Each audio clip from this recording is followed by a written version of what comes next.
of the criticism has been about your vice presidential pick and his leaving the National Guard at 24 years.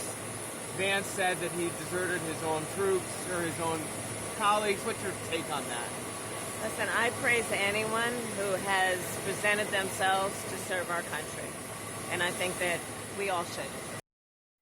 Well, presumptive Democratic nominee, Vice President Kamala Harris, responding to growing criticism over her running mate, Governor Tim Walz's decision to retire ahead of his unit's deployment to Iraq. A new CNN K-File report shows that similar accusations were made against him in 2006 during his first run for Congress. Now, here is actually what we know. Walz filed paperwork for his congressional bid in February of 2005. The following month, the National Guard announced a possible deployment within 2 years. He retired in May of 2005, although it's unclear when he submitted his retirement papers. Now, 2 months later, his unit received deployment orders to Iraq. Joining me now for an exclusive interview, retired Command Sergeant Major of the Minnesota National Guard, Doug Julien. Sergeant Major Julien says that Walz knew about the scheduled deployment to Iraq and went above him to get approval for that retirement. Sergeant Major, thank you for joining me this evening. Everyone is really focused on the nuance of this specific issue, so I want to pick your brain on this, because you gave an interview to the Washington Post where you said, and I'm going to quote, "Nobody wants to go to war. I didn't want to go, but I went. The big frustration was that he let his troops down." Now, he was entitled to retire after 20 years of service. I think he served 24. Why do you suggest that he let his troops down by exercising that choice to retire? Well, there's a number of things out there, and hopefully I've got time to present this whole sequence of events to you tonight, Laurel. Reason being is that there's so much stuff going on out there that people don't really understand the chronological events as they occurred. And I'm going to kind of start back in the fall of 2004 is what we received, my commander and myself of the 1st Brigade, 34th Infantry Division Brigade Combat Team, what's called a notification of sourcing, which is a NOS. We were informed that we would be alerted to go to Iraq within the next upcoming year or time period out there. Start preparing your team, getting your team together, and let's get the process in play. From that going forward, we met with one of the 125 Field Artillery, introduced ourselves, talked to them, and give them a heads up. This is what's happening.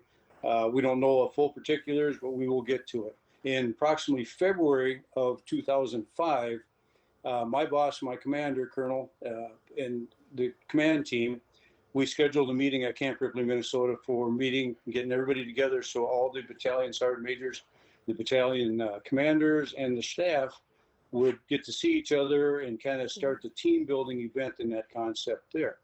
At that meeting was Governor Tim Walz, or Sergeant Major Tim Walz at the time.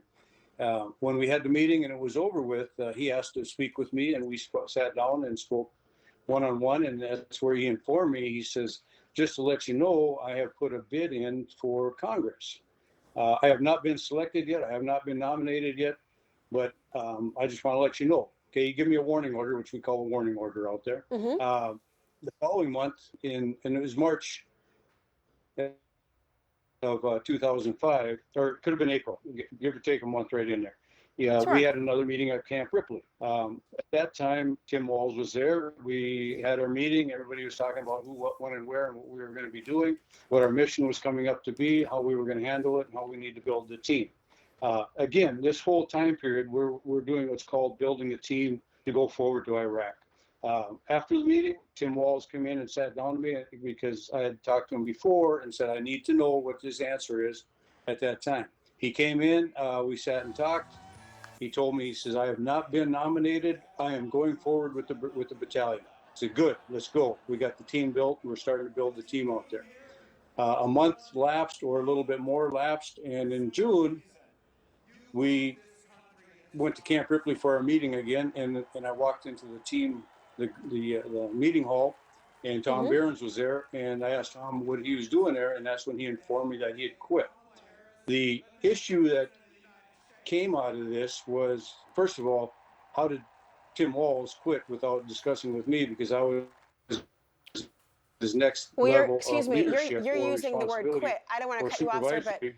excuse me, Sergeant Major, I just want to be precise in the language. You're using the word quit. You mean that he had opted to retire still, is that right? He had not somehow gone AWOL or been dishonestly discharged in some No, way. He opted to retire. Okay. Yeah, I mean, the terminology that came to me was he quit and went from there. And yeah, yes, he opted to I'm gonna back up 2 seconds. He opted to retire, which I found out at a later date in June, is where it went to. When I found this out at that meeting, uh, my focus is to build the team. Let's go forward. We've got to do Sure. this. The other issue out there is that the individual that approved this was two levels higher than myself in the enlisted corps, and should have had Tim Walz come back to me and talk to me about this and discuss this as to why he was going forward now or not going forward now, after he had already told me he was going forward. I understand, Sergeant Major. So Now, thinking about that timeline, I think it's important the way you've laid it out, because it sounds as though, yes, he was entitled to retire. There was a protocol where he was supposed to go to you say, for that approval, but there was somebody he went to instead of you, which has caused some level of consternation. But in the way that he's handled how he decided to retire, I do wonder what you make of the way his retirement is being characterized now by political figures and others who are saying that somehow he has stolen valor, number one, or that his retirement was an abandonment of his duties. How do you feel about the experience that you are describing to us right now being described as political talking points? The real thing is at the level that he held at that time, which could have been either a first sergeant, but he was conditionally promoted to command sergeant major. He knew the rules or the policies or the procedures and the manner of how to address issues going forward. If this would have been an early entry, low level ranking individual, different story. We would have understood that, okay, he didn't understand the processes and the procedures. Tim Walz knew the processes and the procedures. He went around me and above and beyond me and went to get somebody to back him to get him out of there without, it was just a backdoor process that he handled against me or against the battalion out there. Is your concern that it's, go ahead, but I do want to ask this question quickly, Sergeant Major, and I appreciate your time.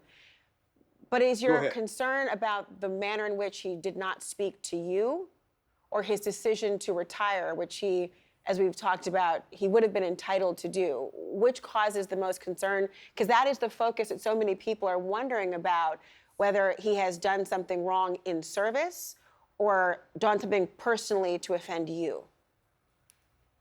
He did something wrong in service, as I stated before.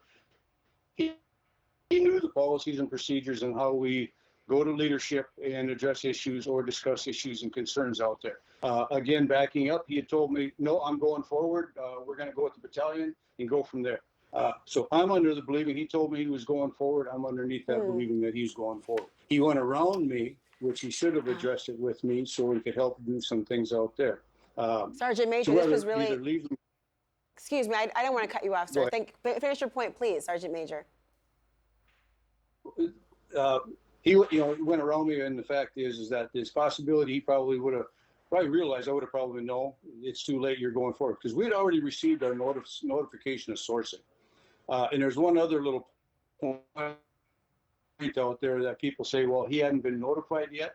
Yes, he had been notified. Now, there's another step out there. There's what's called stop loss. 90 days prior to the actual deployment, we received our orders. And at that time is what's called stop loss, where if you're in a position, you're going forward irregardless, unless there's some really major or process that gets you out from not going on the deployment itself.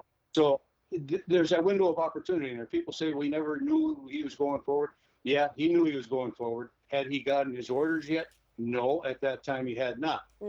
As far as being a command sergeant major, he, as soon as he retired, or I'm going to go with the term retired, which he did, and he was eligible after 20 years to get a full retirement. He was taken out of the academy at that time.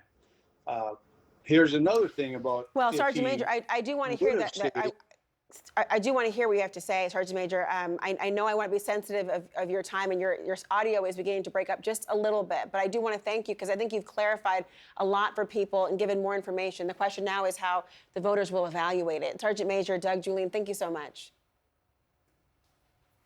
Yes, thank you. I should note our show has reached out to the Harris Walz campaign for comment and have not heard back.